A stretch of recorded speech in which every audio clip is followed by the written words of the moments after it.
Welcome to Deepika mom kitchen. ಎಲ್ಲರಿಗೂ ನಮಸ್ಕಾರ. ನಾನು ಪವಿತ್ರ. ಇವತ್ತಿನ ರೆಸಿಪಿ ಬಿಸಿಬೇಳೆಬಾತ್. ಹೋಟೆಲ್ ಸ್ಟೈಲಲ್ಲಿ ಮನೆಯಲ್ಲಿ ಈಸಿಯಾಗಿ ಹೇಗೆ ಮಾಡೋದು ನೋಡೋಣ. ಅದಕ್ಕೂ ಮುಂಚೆ ಯಾರೆಲ್ಲ ನಮ್ಮ ಚಾನಲ್ನ ಸಬ್ಸ್ಕ್ರೈಬ್ ಆಗಿಲ್ಲ ಪ್ಲೀಸ್ ಸಬ್ಸ್ಕ್ರೈಬ್ ಮಾಡ್ಕೊಳ್ಳಿ, ಬೆಲ್ ಬಟನ್ನ ಕ್ಲಿಕ್ ಮಾಡೋದನ್ನ ಮರಿಬೇಡಿ. ಈಗ ಹೇಗೆ ಮಾಡೋದು ನೋಡೋಣ. ಒಂದು ಕುಕ್ಕರ್ನ ಇಟ್ಕೊಂಡು ಅದಕ್ಕೆ ನಾವು ಹೆಚ್ಚಿಟ್ಕೊಂಡಿರೋವಂಥ ತರಕಾರಿನ ಹಾಕೋತಾ ಇದ್ದೀನಿ. 1 ಕಪ್ಪಷ್ಟು ಗೆಡ್ಡೆಕೋಸು, 1 ಕಪ್ಪಷ್ಟು ಕ್ಯಾರೆಟು, 1 ಕಪ್ಪಷ್ಟು ಹುಳ್ಳಿಕಾಯಿನ ತೊಗೊಂಡು ಮೀಡಿಯಮ್ ಸೈಜಲ್ಲಿ ಕಟ್ ಮಾಡಿ ಹಾಕೋತಾ ಇದ್ದೀನಿ. 3 ಟೊಮೆಟೊನ ಕಟ್ ಮಾಡಿ ಇವಾಗಲೇ ಹಾಕೋತಾ ಇದ್ದೀನಿ. ನೀವು ಇವಾಗ ಬೇಡ ಅಂದರೆ ಒಗ್ಗರಣೆಗೆ ಹಾಕಿ ಚೆನ್ನಾಗಿ ಫ್ರೈ ಮಾಡಿನೂ ಕೂಡ ಹಾಕೋಬೋದು. ಅಕ್ಕಿ ಬೇಳೆ ಎರಡನ್ನೂ ವಾಶ್ ಮಾಡಿ ಇಟ್ಕೊಂಡಿದ್ದೀನಿ, ಅದನ್ನು ಕೂಡ ಸೇರಿಸ್ಕೊತಾ ಇದ್ದೀನಿ. 1 ಲೋಟ ಅಕ್ಕಿ, 3/4 ಲೋಟ ಬೇಳೆನ ತೊಗೊಂಡಿದ್ದೀನಿ. ಈಗ ನಾನು ಪಕ್ಕದಲ್ಲಿ ಬಿಸಿನೀರನ್ನ ಕಾಯಿಸಿಟ್ಕೊಂಡಿದ್ದೆ, ಅದನ್ನು ಕೂಡ ಹಾಕೋತಾ ಇದ್ದೀನಿ. ನೀವು ತಣ್ಣೀರೇ ಹಾಕೋಬೋದು. ಈಗ ಬಿಸಿನೀರು ಹಾಕೋದ್ರಿಂದ ಬೇಗ ಆಗುತ್ತೆ ಅಂತ ಹಾಕ್ಕೊಂಡಿದ್ದೀನಿ.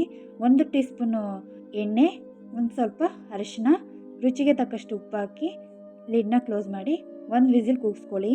ಅಷ್ಟು ಎಣ್ಣೆನ ಹಾಕೋತಾ ಇದ್ದೀನಿ. ಎಣ್ಣೆ ಚೆನ್ನಾಗಿ ಬಿಸಿಯಾದ ನಂತರ ಸಾಸಿವೆ ಜೀರಿಗೆ ಹಾಕ್ಕೊಂಡು ಚಿಟಪಟ ಅಂತ ಸಿಡಿಸ್ಕೊಂಡಿದ್ದೀನಿ.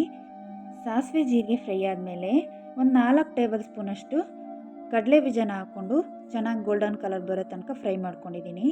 ಒಂದು 4 ಬ್ಯಾಡಗೆ ಮೆಣಸಿನ್ಕಾಯಿನ ಕಟ್ ಮಾಡಿ ಹಾಕ್ಕೊಂಡಿದ್ದೀನಿ. ಚೆನ್ನಾಗಿ ಫ್ರೈ ಮಾಡ್ಕೋಬೇಕು. ಇವಾಗ 2 ಈರುಳ್ಳಿನ ಸಣ್ಣದಾಗಿ ಉದ್ದುದ್ದಕ್ಕೆ ಕಟ್ ಮಾಡಿ ಹಾಕ್ಕೊಂಡಿದ್ದೀನಿ, ಅದನ್ನು ಕೂಡ ಫ್ರೈ ಮಾಡ್ಕೋಬೇಕು. ನಿಮ್ಮ ಹತ್ರ ಕ್ಯಾಪ್ಸಿಕಮ್ ಇದ್ದರೆ ಅದನ್ನು ಕೂಡ ಹಾಕ್ಕೊಳ್ಳಿ, ಚೆನ್ನಾಗಿರುತ್ತೆ. ಸ್ವಲ್ಪ ಕರಿಬೇವನ್ನ ವಾಶ್ ಮಾಡಿ ಹಾಕ್ಕೊಂಡಿದ್ದೀನಿ. ನಿಮ್ಮ ಹತ್ರ ಬಟಾಣಿ ಇದ್ದರೆ ತರಕಾರಿ ಜೊತೆಲೆ ಹಾಕ್ಕೊಂಡು ಬೇಯಿಸ್ಕೊಂಡು ಹಾಕ್ಕೋಬೋದು, ಚೆನ್ನಾಗಿರುತ್ತೆ. ಈಗ ಸ್ವಲ್ಪ ಹಿಂಗನ್ನು ಹಾಕ್ಕೊಂಡು ಮಿಕ್ಸ್ ಮಾಡ್ಕೋಬೇಕು. ರುಚಿಗೆ ತಕ್ಕಷ್ಟು ಉಪ್ಪು ಹಾಕ್ಕೊಳ್ಳಿ. ನಾವು ಮೊದಲೇ ಉಪ್ಪನ್ನು ಹಾಕಿದ್ವಿ, ನೀವು ನೋಡಿಕೊಂಡು ಹಾಕ್ಕೊಳ್ಳಿ. ಇವಾಗ ಚೆನ್ನಾಗಿ ಒಂದ್ಸಲಿ ಮಿಕ್ಸ್ ಮಾಡಿಕೊಂಡು ನಾನು ಹುಣಸೆಹಣ್ಣು ರಸನ ತೆಗೆದಿಟ್ಕೊಂಡಿದ್ದೆ, 1 ಕಪ್ಪಷ್ಟು ಹುಣಸೆಹಣ್ಣು ರಸ ಹಾಕೋತಾ ಇದ್ದೀನಿ ಈರುಳ್ಳಿ ಫ್ರೈ ಆದಮೇಲೆ. ಈಗ ಅದನ್ನು 1-2 ನಿಮಿಷ ಚೆನ್ನಾಗಿ ಕುದಿಸ್ಕೋಬೇಕು. ತುಂಬ ಜಾಸ್ತಿ ಕುದಿಸೋಕೆ ಹೋಗ್ಬೇಡಿ, ಕಡಲೆ ಬೀಜ ಎಲ್ಲ ಮೆತ್ತಗಾಗ್ಬಿಡುತ್ತೆ. ಈಗ ಸ್ವಲ್ಪ ಬೆಲ್ಲನ ಹಾಕೋತಾ ಇದ್ದೀನಿ. ನಿಮಗೆ ಸ್ವೀಟು ಎಷ್ಟು ಬೇಕೋ ಅಷ್ಟನ್ನು ನೀವು ಹಾಕ್ಕೋಬೋದು. ಬಿಸಿಬೇಳೆ ಬಾತ್ ಪೌಡರ್ನ ನಾನು ಮನೇಲೇ ಮಾಡಿಟ್ಕೊಂಡಿದ್ದೆ, ಅಂಗಡಿ ಪೌಡರ್ನ ನಾನು ಯೂಸ್ ಮಾಡಿಲ್ಲ. ಒಂದು 5-6 ಸ್ಪೂನ್ ಯೂಸ್ ಮಾಡಿದ್ದೀನಿ. ಬಿಸಿಬೇಳೆ ಬಾತ್ ಪೌಡ್ರನ್ನ ಮನೇಲಿ ಹೇಗೆ ಮಾಡೋದು ಅಂತ ತಿಳ್ಕೊಬೇಕಿದ್ರೆ ಕಮೆಂಟ್ಸ್ನಲ್ಲಿ ತಿಳಿಸಿ, ಆ ವಿಡಿಯೋನು ಆದಷ್ಟು ಬೇಗ ಅಪ್ಲೋಡ್ ಮಾಡ್ತೀವಿ. ಈಗ ಚೆನ್ನಾಗಿ 1-2 ನಿಮಿಷ ಫ್ರೈ ಮಾಡ್ಕೊಂಡಾದಮೇಲೆ ಸ್ವಲ್ಪ 1 ಕಪ್ಪಷ್ಟು ನೀರು ಹಾಕಿ ಚೆನ್ನಾಗಿ ಫ್ರೈ ಮಾಡ್ಕೋಬೇಕು. ನಾವು ಹೊರಗಡೆ ಪೌಡ್ರ್ ತಂದು ಮಾಡೋದಕ್ಕಿಂತ ಈಗ ಮನೇಲೇ ಮಾಡಿಕೊಂಡ್ರೆ ತುಂಬ ಟೇಸ್ಟ್ ಚೆನ್ನಾಗಿ ಬರುತ್ತೆ. ನೀವು ಒಂದ್ಸಲಿ ಟ್ರೈ ಮಾಡಿ ಹೇಗೆ ಬಂತು ಅಂತ ನನಗೆ ಕಮೆಂಟ್ಸ್ನಲ್ಲಿ ತಿಳಿಸಿ. ಬಿಸಿಬೇಳೆ ಬಾತ್ ಅಂತೂ ತುಂಬ ಸೂಪರಾಗಿ ಬಂದಿತ್ತು. ಇವಾಗ 1 ವಿಸಿಲ್ ಆಗಿದೆ. ಕುಕ್ಕರ್ನ ಓಪನ್ ಮಾಡಿ ನೋಡೋಣ ಹೇಗೆ ಬಂದಿದೆ ಅಂತ. ನೋಡಿ ಎಷ್ಟು ಚೆನ್ನಾಗಿ ಕಾಣಿಸ್ತಾ ಇದೆ ಅಂತ. ಈಗ ಚೆನ್ನಾಗಿ ಒಂದ್ಸಲಿ ಮಿಕ್ಸ್ ಮಾಡ್ಕೋಬೇಕು. ನಾವು ಅನ್ನನ ಜಾಸ್ತಿ ಬೇಯಿಸ್ಕೊಂಡಿಲ್ಲ, ತುಂಬ ಬೇಯಿಸ್ಕೊಂಡ್ರೆ ಗಂಜಿ ಥರ ಆಗ್ಬಿಡತ್ತೆ. ತುಂಬ ಬೇಯಿಸ್ಕೊಳಕ್ಕೆ ಹೋಗ್ಬಾರ್ದು. ಈ ರೀತಿ ಪ್ರೆಸ್ ಮಾಡಿದ್ರೆ ಈ ರೀತಿ ಕಟ್ಟಾಗಬೇಕು, ಇಷ್ಟು ಮಾಡಿಕೊಂಡ್ರೆ ಸಾಕು. ಇವಾಗ ಇನ್ನೂ ಸ್ವಲ್ಪ ನೀರು ಹಾಕೋತಾ ಇದ್ದೀನಿ. ಇನ್ನೂ 1-2 ಕಪ್ಪಷ್ಟು ನೀರು ಹಾಕ್ಕೊಂಡಿದ್ದೀನಿ. ನಿಮಗೆ ತಿಕ್ನೆಸ್ ಎಷ್ಟು ಬೇಕು ಅಷ್ಟು ನೋಡಿ ಹಾಕೋಬೋದು. ನಾನು ಈ ತಿಕ್ನೆಸ್ಸಲ್ಲಿ ಮಾಡ್ಕೋತಾ ಇದ್ದೀನಿ. ನೀವು ನೋಡ್ತಾ ಇರ್ಬೋದು ಎಷ್ಟು ಚೆನ್ನಾಗಿ ಬಂದಿದೆ ಅಂತ. ತುಂಬಾ ಸೂಪರಾಗಿತ್ತು ಬಿಸಿಬೇಳೆ ಬಾತ್ ಅಂತೂ. ನಾವು ಮೊದಲೇ ಸ್ವಲ್ಪ ಉಪ್ಪನ್ನು ಹಾಕ್ಕೊಂಡಿದ್ವಿ, ಇನ್ನೂ ಸ್ವಲ್ಪ ಬೇಕು ಅನ್ನಿಸ್ತು, ಅದಕ್ಕೋಸ್ಕರ ಇನ್ನೊಂದು ಸ್ವಲ್ಪ ಹಾಕ್ಕೊಂಡಿದ್ದೀನಿ. ಇವಾಗ ಚೆನ್ನಾಗಿ ಒಂದ್ಸಲ ಮಿಕ್ಸ್ ಮಾಡಿಕೊಂಡು ಒಂದು 5 ನಿಮಿಷ ಕುದಿಯೋದಕ್ಕೆ ಬಿಡಬೇಕು. ನಾವು ಉಪ್ಪು ಹಾಕಿದ್ವಲ್ಲ ಅದೆಲ್ಲ ಸರಿಯಾಗಿ ಮಿಕ್ಸ್ ಆಗಬೇಕು.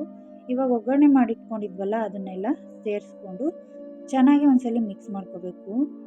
ನಾನಿಲ್ಲಿ 1 ಲೋಟ ಅಕ್ಕಿ ತೊಗೊಂಡಿದ್ದೆ, ಆ ಕ್ವಾಂಟಿಟಿಗೆ ಇಷ್ಟು ಬಿಸಿಬೇಳೆ ಬಾತ್ ಆಗಿದೆ.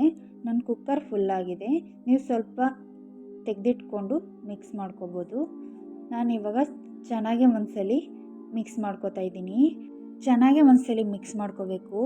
ನಾವು ಏನು ಒಗ್ಗರಣೆ ರೆಡಿ ಮಾಡಿ ಹಾಕಿದ್ದೀವೋ ಅದೆಲ್ಲ ಮಿಕ್ಸ್ ಆಗಬೇಕು. ಸರಿಯಾಗಿ ಒಂದ್ಸಲಿ ಮಿಕ್ಸ್ ಮಾಡಿಕೊಂಡ್ರೇ ಅದ್ರ ಟೇಸ್ಟು ಚೆನ್ನಾಗಿರುತ್ತೆ. ಇವಾಗಲೇ ಸ್ಮೆಲ್ಲು ತುಂಬ ಚೆನ್ನಾಗಿ ಬರ್ತಾಯಿದೆ, ತಿಂದ್ರಂತೂ ಇನ್ನೂ ಸೂಪರಾಗಿರುತ್ತೆ. ಲಿಡ್ನ ಮುಚ್ಚಿ 5 ನಿಮಿಷ ಲೋ ಫ್ಲೇಮಲ್ಲಿ ಬಿಟ್ಟಿದ್ದೆ. ನೋಡ್ತಾ ಇರ್ಬೋದು ಎಷ್ಟು ಚೆನ್ನಾಗಿ ಬಂದಿದೆ ಅಂತ. ಇವಾಗ ಚೆನ್ನಾಗಿ ಒಂದ್ಸಲಿ ಮಿಕ್ಸ್ ಮಾಡಿಕೊಂಡು ಲಾಸ್ಟಲ್ಲಿ ಸ್ವಲ್ಪ ಕೊತ್ತಂಬರಿ ಸೊಪ್ಪು ಹಾಕ್ಕೊಂಡ್ರೆ ನಮ್ಮದು ಬಿಸಿಬೇಳೆ ಬಾತು ರೆಡಿಯಾಗಿದೆ.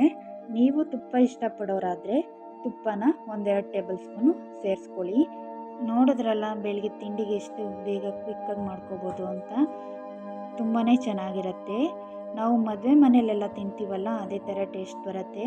ನೀವು ಒಂದ್ಸಲಿ ಮನೇಲೇ ಪೌಡರ್ನ ಮಾಡಿಕೊಂಡು ಈ ರೀತಿ ಟ್ರೈ ಮಾಡಿ, ತುಂಬ ಸೂಪರಾಗಿ ಬರುತ್ತೆ. ಈಗ ಬಿಸಿಬೇಳೆ ಬಾತು ರೆಡಿಯಾಗಿದೆ. ನಾನು ಬೌಲ್ಗೆ ಸರ್ವ್ ಮಾಡ್ಕೊತಾ ಇದ್ದೀನಿ. ಇದನ್ನು ಖಾರ ಬೂಂದಿ ಜೊತೆ ತಿಂದರೆ ಮಾತ್ರ ತುಂಬಾ ಸೂಪರಾಗಿರುತ್ತೆ.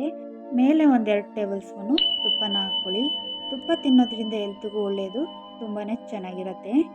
ನಾವು ಬೇಕಾದರೆ ಒಗ್ಗರಣೆಗೆ ತುಪ್ಪನೇ ಯೂಸ್ ಮಾಡಿ ಮಾಡ್ಕೋಬೋದು.